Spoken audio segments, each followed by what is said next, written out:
ભારતભરમાં આજે રામનવમીનો પર્વ ધૂમધામથી મનાવવામાં આવી રહ્યો છે, ત્યારે સુરત ખાતે સતી માતા યુવક મંડળ દ્વારા આયોજિત Shri Ram plastic cricket tournament રમાડવામાં આવી હતી. આ ટીમના સ્પોન્સર તરીકે ફેનિલભાઈ છોવાલા તથા પ્રથમભાઈ શાહ દ્વારા ક્રિકેટ ટુર્નામેન્ટ આયોજન કરવામાં આવ્યું હતું. આ ટુર્નામેન્ટમાં એન્ટ્રી ફી તદ્દન ફ્રી રાખવામાં આવી હતી. આ ટીમમાં 32 ટીમે ભાગ લીધો હતો. ક્રિકેટ ટુર્નામેન્ટને લઈને લોકોમાં અનોખો ઉત્સાહ જોવા મળ્યો હતો. આ ટુર્નામેન્ટ ગલી ક્રિકેટ ટુર્નામેન્ટ તરીકે રમાડવામાં આવશે. આ ટુર્નામેન્ટની શરૂઆત શ્રી રામ ભગવાનની પૂજા કરીને, રાષ્ટ્રગીત વગાડીને, ઢોલ નગાડા વગાડીને કરવામાં આવી હતી. ગલીમાં આજુબાજુ રહેતા લોકો પણ સારો એવો સપોર્ટ કરે છે.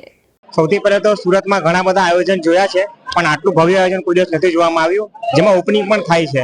એવી રીતે તો કે 2 વર્ષથી જોડાયા છે અને જેમ જેમ ધીરે ધીરે જેટલા સિઝન આવે છે તેટલા આયોજન બહુ ભવ્યથી ભવ્ય અને સારામાં સારું થાય છે.